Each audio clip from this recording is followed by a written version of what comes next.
Hi hello my beautiful souls. നമസ്കാരം. നമ്മൾ ഇന്ന് നോക്കാൻ പോകുന്ന റീഡിംഗ് നിങ്ങൾ സ്നേഹിക്കുന്ന വ്യക്തിക്ക് നിങ്ങളോട് ഈ നിമിഷം എന്താണ് പറയാനുള്ളത്. ഈ ഒരു റീഡിങ്ങിൻ്റെ ഓവറാൾ എനർജി നോക്കുമ്പോൾ നിങ്ങളുടെ ഈ ഒരു ബന്ധം എന്നത് ഒരു ഇല്യൂഷൻ അല്ല, വിധി കൊണ്ടുവന്ന ഒരു സ്റ്റേബിൾ ബോണ്ടായിട്ട് കാണിക്കുന്നു. ഫസ്റ്റ് വന്നിരിക്കുന്ന 10 ഓഫ് പെൻറ്റക്കിൾസ് കാർഡ്, ഞാൻ നിന്നെ ഒരു ലോങ് ടൈം റിലേഷൻഷിപ്പായിട്ട് കാണുന്നു. അവർക്ക് നിങ്ങളോട് ഇപ്പോൾ ഒരു ഫാമിലി പോലെയുള്ള ഒരു എനർജി, ഒരു സ്റ്റെബിലിറ്റി, ഫ്യൂച്ചർ പ്ലാനിങ്, നിങ്ങളുടെ ബന്ധത്തിൻ്റെ ഒരു ഫ്യൂച്ചർ പ്ലാൻസ്, ഇതൊക്കെയാണ് മനസ്സിൽ അവർ പറയാൻ ആഗ്രഹിക്കുന്നത്. നമ്മൾ ഒരുമിച്ച് ഇനി മുതൽ ഒരു സെക്യൂറായിട്ടുള്ള ഒരു ഫ്യൂച്ചർ ബിൽഡ് ചെയ്യാമെന്ന് ഞാൻ വിശ്വസിക്കുന്നു എന്നവർ പറയുന്നു. ഇതൊരു ടെമ്പററി അട്രാക്ഷനുള്ള ഒരു ബന്ധമല്ല, ഒരു സെറ്റിൽ ഡൗൺ, അതുപോലെ തന്നെ ശരിക്കും ഒരു ലോങ് ടൈം വൈബ്രേഷൻ, അതാണ് കാണിക്കുന്നത്. നൈറ്റ് ഓഫ് പെൻറ്റക്കിൾസ് കാർഡ് ഒരു ഞാൻ സ്ലോ ആണെങ്കിലും ഞാൻ സീരിയസ് ആണ് ഈ ഒരു ബന്ധത്തിൽ എന്നവർ പറയാൻ ആഗ്രഹിക്കുന്നു.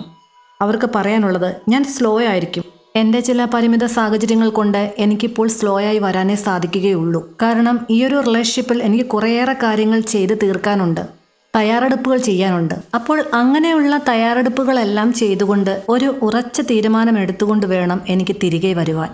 ഇത് ആദ്യമായിട്ട് ഇഷ്ടം തോന്നിയ വ്യക്തിയോട് ഇഷ്ടം പറയാനാവാതെ മടിച്ചു നിൽക്കുന്ന ആളുകളുടെ എനർജിയും കാണിക്കുന്നുണ്ട്. നിങ്ങളുടെ പേഴ്സൺ ഒരിക്കലും ഒരു ഇമ്പൾസീവ് അല്ല, വളരെ ആക്ഷൻ ഓറിയൻറ്റഡ് എനർജിയാണ് ഈ കാണിക്കുന്നത്. മേ ബി ഡിലേ ഒക്കെ ഉണ്ടാകാം, പക്ഷേ അവരുടെ ഇൻറ്റൻഷൻ പ്യുവറാണ് എന്ന് കാണിക്കുന്നു. ഏസ് ഓഫ് പെൻറ്റക്കിൾസ് ഒരു ന്യൂ സ്റ്റാർട്ടിങ്, പുതിയ തുടക്കം നമുക്ക് വേണം എന്നവർ പറയാൻ ആഗ്രഹിക്കുന്നു. ഒരു പ്രൊപ്പോസൽ എനർജിയും സൂചിപ്പിക്കുന്നു. അതല്ല എങ്കിൽ ഒരു ഫ്രഷ് സ്റ്റാർട്ട്, അതുപോലെ തന്നെ പ്രാക്ടിക്കലായിട്ടുള്ളൊരു കമ്മിറ്റ്മെൻറ്റ്, ഈവൻ എൻഗേജ്മെൻറ്റ് വൈബ് വരെയും കാണിക്കുന്നുണ്ട്. ഒരു സൗന്ദര്യപ്പിണക്കത്തിൻ്റെ പേരിൽ മാറി നിൽക്കുന്നവരാണ് എങ്കിൽ നമുക്ക് വീണ്ടും തുടങ്ങാം, ഈ ഒരു തവണ വിത്ത് സ്റ്റെബിലിറ്റിയോട് കൂടി വേണം തുടങ്ങാൻ എന്നൊരു തീരുമാനം എടുത്തിരിക്കുന്നു എന്ന് കാണിക്കുന്നു. ഓവറാൾ എനർജി അവരുടെ നോക്കുമ്പോൾ ഈ ഒരു സമയം അവർ നിങ്ങളെ നഷ്ടപ്പെടുത്തുവാൻ ഭയപ്പെടുന്നു എന്ന് കാണിക്കുന്നു. പക്ഷേ അവർ ഒരു ഇമ്മച്ചുറായി ഒരിക്കലും റിയാക്ട് ചെയ്യില്ല. ഇനി വളരെ സ്ലോ ആയി അവർ അപ്രോച്ച് ചെയ്യും. കാരണം ഈ ഒരു റിലേഷൻഷിപ്പ് അവർക്കൊരു കളിയല്ല. നിങ്ങൾ അല്പം ഒരു പേഷ്യൻസ്, ഒരു ക്ഷമയൊക്കെ വെച്ച് കഴിഞ്ഞാൽ ഈ ഒരു ബന്ധം കമ്മിറ്റ്മെൻറ്റിലേക്ക് പോകും. ഈ ഒരു റീഡിങ്ങിൽ നിന്നും നിങ്ങൾ മനസ്സിലാക്കേണ്ടത്, ഇതൊരു ഷോർട്ട് ടൈം പാഷനേ അല്ല, ലോങ് ടൈം സെക്യൂരിറ്റിയാണ്. മാരേജ്, അതുപോലെ തന്നെ സീരിയസ് കമ്മിറ്റ്മെൻറ്റ് പോസിബിലിറ്റി ഇവിടെ വളരെ സ്ട്രോങ് ആയിട്ട് തന്നെ കാണിക്കുന്നുണ്ട്.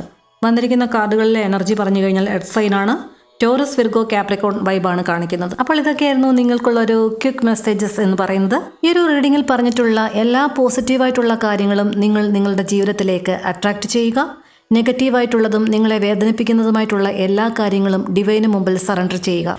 നിങ്ങളുടെ കരിയറിലും പ്രണയത്തിനുമുള്ള ഡെയിലി ഡിവൈൻ ഗൈഡൻസിനായി ചാനൽ സബ്സ്ക്രൈബ് ചെയ്യുക. നിങ്ങളുടെ ആത്മാർത്ഥമായ പ്രണയത്തിന് എല്ലാവിധ അനുഗ്രഹങ്ങളും തരുമാറാകട്ടെ എന്ന് ഈ ഒരു പ്രപഞ്ചശക്തിയോട് ഹൃദയം നിറഞ്ഞ് പ്രാർത്ഥിച്ചുകൊണ്ട് നിർത്തുന്നു. നന്ദി, നമസ്കാരം. Thank you universe.